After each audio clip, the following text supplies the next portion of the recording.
Welcome to the 20th episode of United Talk, ladies and gentlemen. We really apologize for this huge delay that we've had in bringing our episodes out, but me and Annie have both been really busy with our respective lives. But the season's over, a lot of change, so let's get started with the end of season awards.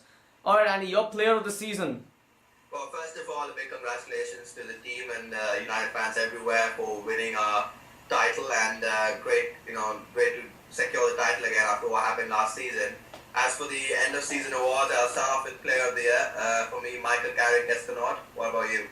For me, it's been Robin Van Persie, but let's hear your reasoning first. I think Carrick's just been the linchpin of the United team. I think pretty much the first name on the team sheet, and he's really come of age this season, taken a lot of responsibility in midfield. And if you look at it, he is our number one established central midfielder now. And for a long time, he was playing in Paul Scholes' shadow. But this season, he stepped up to the plate. He's been the main man, and he was playing with real confidence and swagger, doing 360s at one point, and he just really looked like he was running the show. And for United's midfield, which was so threadbare, apart from him, it was a raw responsibility for him to carry, and he's done that magnificently. Yeah, I wholeheartedly agree with you, and if it wasn't for Robin Van Persie, I'd have definitely given my vote to Michael Carrick as well. But, in my defense, Van Persie, 30 goals in his debut season, Premier League Golden Boot winner, countless game winners for the team. I mean, I can't even count them anymore. He brought a completely new dimension to the attack. An attack which was so reliant on Wayne Rooney's exploits and the fact that players had to step up. But now Robin Van Persie brought this new confidence to the attack. And I think he's established himself as the new leader of the team. I mean, he's going into his 30s now, so that means he's definitely a senior player in what is a pretty young team. And the fact that he settled in so instantly is what impressed me the most.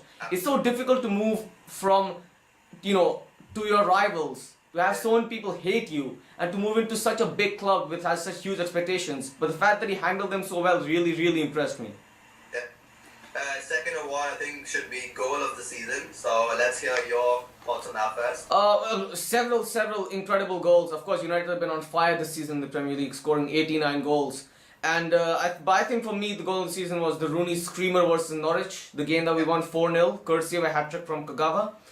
What I like the most about the goal is that it showed what Wayne Rooney is capable of on a good day.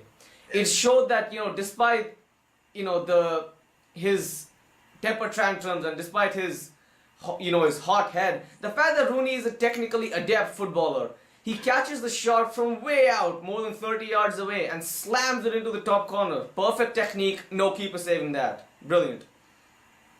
And what about you? I'd have to agree with you on that. Definitely showcased Rooney's talents, but for me, the goal of the season was RVP's beautiful volley against Aston Villa, supplied by an exquisite Wayne Rooney pass, which brings us back to your point again. But great combination between the two, perfect understanding. You can see RVP makes the run, and Rooney immediately clocks it.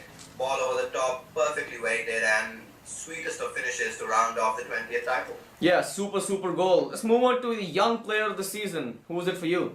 I'd have to say David De Gea. Improved leaps and bounds. The start of the season wasn't really sure if he was number one or if it was Lindegaard, and Fergie was alternating between the two. But De Gea, once he got his chance, he made that spot his, and some of the displays, particularly against Real Madrid, against Chelsea, some of the saves that he's made, and he's really grown.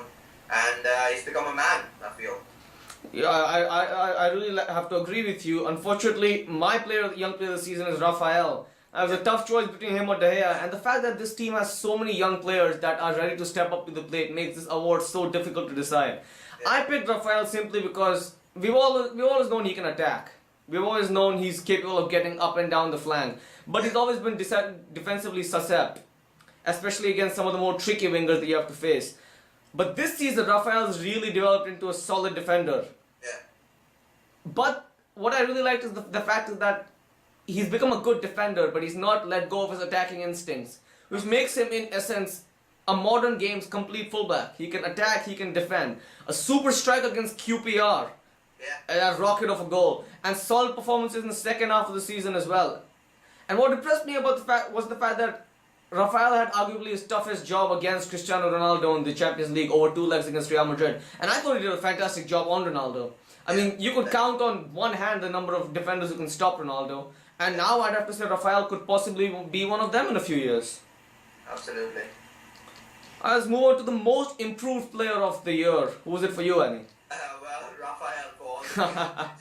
just mentioned, so I have nothing more to add on that. What about you? For me, it was Michael Carrick. Well, you spoke about Carrick, and I'd just like to add that Carrick definitely became a leader of the team. You said he's one of the first names on the team sheet. I'd have to say he was extremely cool under pressure, and I think Carrick looked around the dressing room at the beginning of the season and realized that he was now one of the senior players on the team. That he had nobody else to back him up. That he was the leader of United's midfield. And I think he really stepped up to the plate this season and was rewarded by a PFA Player of the Year nomination. Absolutely. And now, which was your game of the season? It's a tough question. Such a tough question. Games, United making so many comebacks, but if you had to pick one. I'd pick United 3, Southampton 2. A tough game for Manchester United, missing some key players, and they grabbed the lead early through Robin van Persie, who at that point was still settling into the club. But 2 quick goals by Ricky Lambert after the half, combined with some absolutely disastrous showing from United's defense, left me actually at the edge of my seat. I had no idea what was going on. I mean, this is Southampton, a newly promoted team, were literally kicking the living hell out of Manchester United. But, cometh the moment, cometh the man. Robin van Persie steps up to take a penalty. A horrible penalty. Panenka's it right past the keeper. It was really a bad penalty. However, he did make up for that with 2 late goals, including the winner 3 minutes from time, a super header from the corner. And I think that showed Van Persie's class and also showed, what an important player he'd be for us this season. Yeah. What about you? I'd have to go for United 3, City 2. Another class game. It was a fantastic derby. It had everything, some fantastic counter-attacking play from Man United. Actually, Young had a fantastic game. And the only fantastic game. He's scoring 2 goals again, performing in a big match. And, violence from the fans, Rio getting hit on the fence at one point. But he wouldn't have minded that after Robin van Persie slammed in the winner from a free kick in the 93rd minute. So, as usual, we're breaking our rivals' hearts. I thought that was a fantastic game. So, that would be my pick. Definitely, yes. And now your best signing of the season. I have to go for Robin van Persie. Yeah, same for me. I mean, it's so difficult. I mean, it's not like the other signings had a bad season, but Robin van Persie just blew them out of the water. I think he was the best signing of the Premier League, barring Michu. I'd have to say he was definitely of the whole Premier League. He was just incredible. Alright, let's move on to the Confederations Cup that just finished, wrapped up last week. And your thoughts, Annie?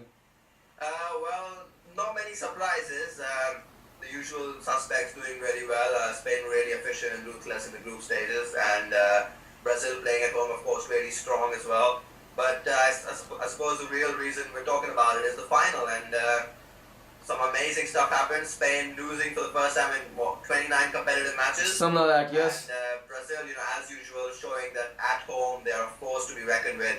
And some incredible play. It reminded me of the Bayern versus Barca game in some respects. Brazil with really high press, and they looked with so much more energy. Spain looked a bit tired after their 120 minutes against Italy in the semi-final. And Brazil made full use of that. And Neymar ran the show. I thought he was fantastic in a very big game. People saying that, he couldn't do it at the big stage. But I think that kid has a lot of potential. He definitely showcased that.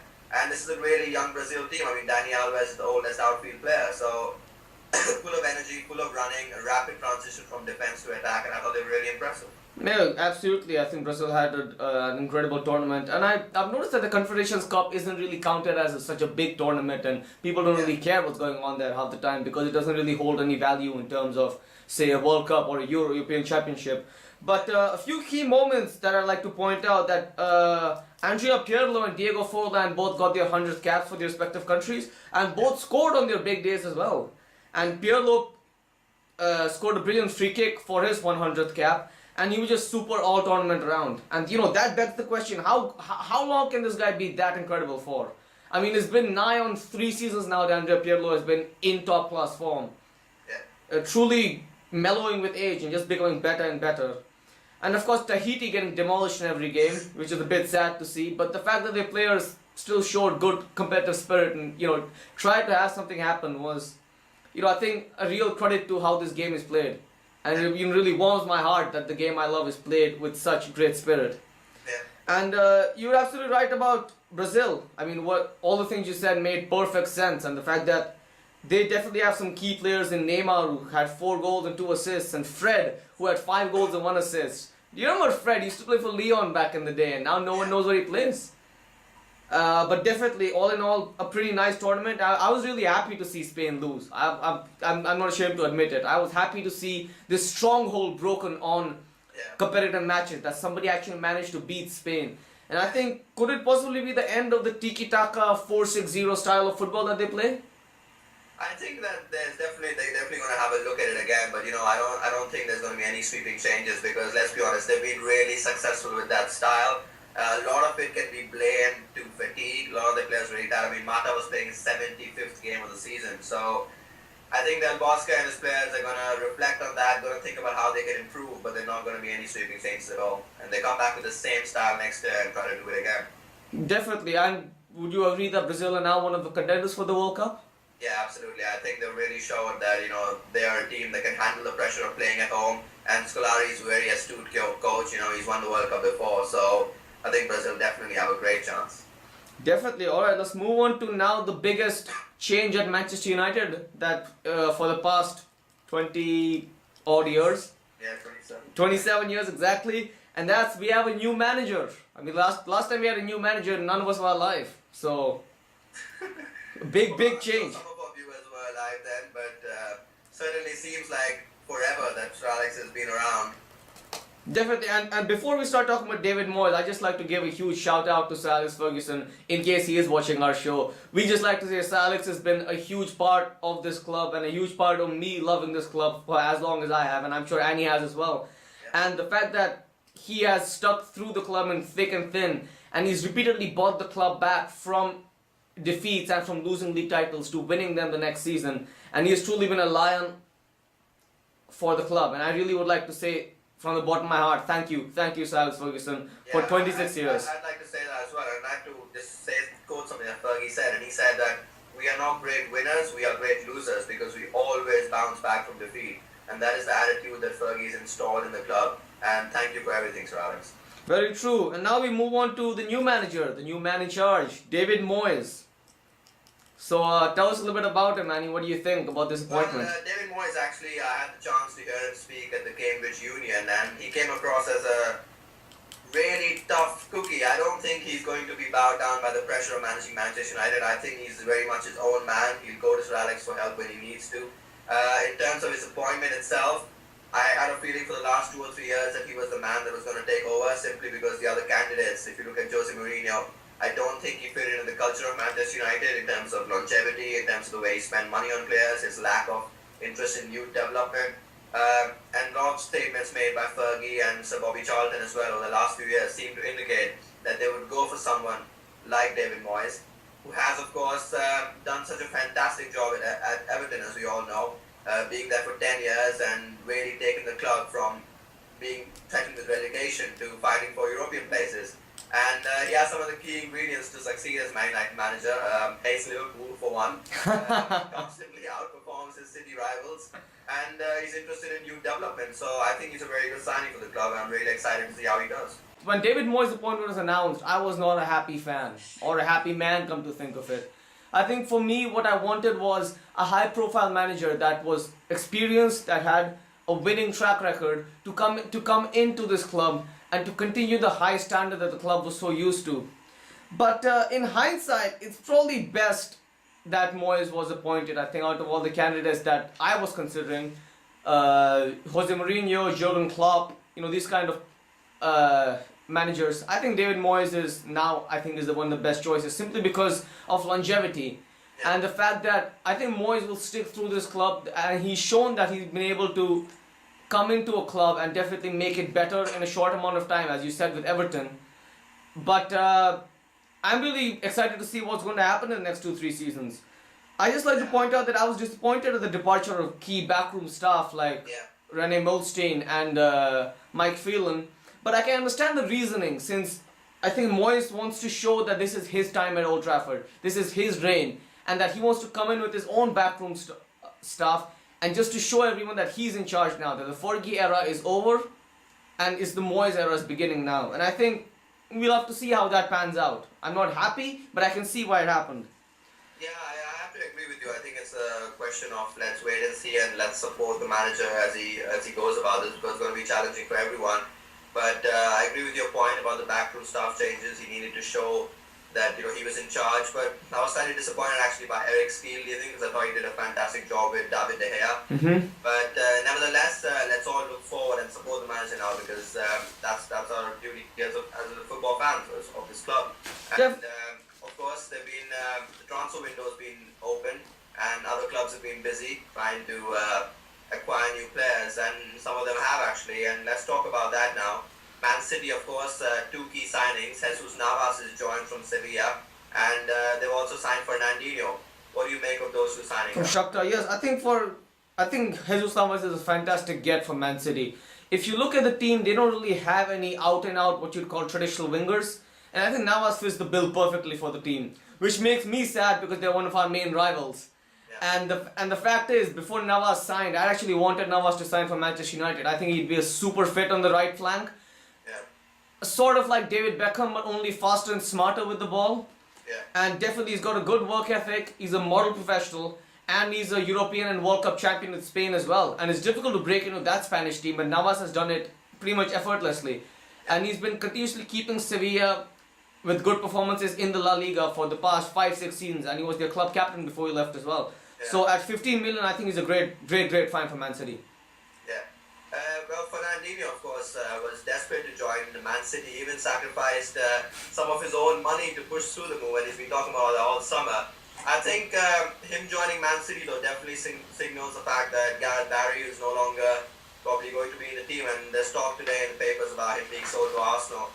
And Fernandinho and Yaya Toure as a double pivot in the centre of the park is quite a good, exciting prospect for Man City fans. Yeah, definitely an exciting prospect. I think a bit scary prospect for the rest of the teams in the league as well. And moving on, Simon Mignolet signed for Liverpool for 10 million. Yeah. I think that's a clear indication that Pepe Reina is no longer trusted after a series of stupidity, just stupid performances across the board. Absolutely, I think Liverpool fans will be really excited and be relieved that finally Pepe Reina is no longer the number one custodian. Yeah, because I think he has been for the last couple of seasons really relying on past reputation and been doing himself no favors at all. So I don't think he can complain too much about this. And Mignolet, is a young keeper. He can only improve, and he's done fantastically at Sunderland. So I think Liverpool fans will be really happy with that. Yeah, I think 10 million is a bit of a steep price, but nowadays, all prices are steep, so can't really complain over there. We also have Andre Schürrle transferring to Chelsea. Young player, is 22 years old. I think the transfer fee is a bit steep at £20 million, but I really like Schürrle. I've seen a few of his games for Bayer Leverkusen where he used to play before he transferred. He's also a German international. He scored a fantastic goal against Greece in the European Championships. Yeah. And I think Schürrle is a good player. He's pacey, he's skilled, and he's got a decent shot on him from range as well. Yeah, I think I have to agree with you. I think also the fact is that Chelsea have been chasing him for a while. He's been on their shortlist for over a year now. And of course now Mourinho's first signing at Chelsea. Mm-hmm. And like you said, young exciting player, 22 years old, and I think Chelsea now really looking to shift the focus of their team from the old guard to young exciting players like Schürrle. They already got Mata, Hazard and Oscar there as well. And they'll be looking to sign a striker to complete that now. Definitely, because Fernando Torres is... Well, Golden Boot winner in the Confederation. Yeah, that's true. And, speaking of the transfer market, we also have our own club to consider. Yeah. Glorious Manchester United. And what would you like for this club to do in this transfer window, Annie? Well, with this, I can only talk about the players we've been linked with, and we'll be linked with Strootman from PSV, which I think will be a really good signing because definitely, we need someone combative in the middle of the park. We can't give everything to Michael Carrick, even though he did a fantastic job this season, but he needs someone there, like Darren Fletcher was meant to be, but we have no idea how his recovery is progressing. Yeah, it's really sad that. We link with him, and I think he'll be a really good signing for us.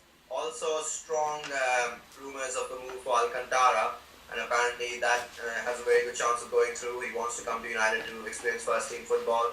Now, I'm not really sure about this simply because of the attitude of these kind of players. Fabregas came to Arsenal, Piqué came to Man United, but they all left to go back to Barcelona. Yeah, back to the homeland. Alcantara would come for a few years, but when he sees his opportunity at Barca, he would want to go back.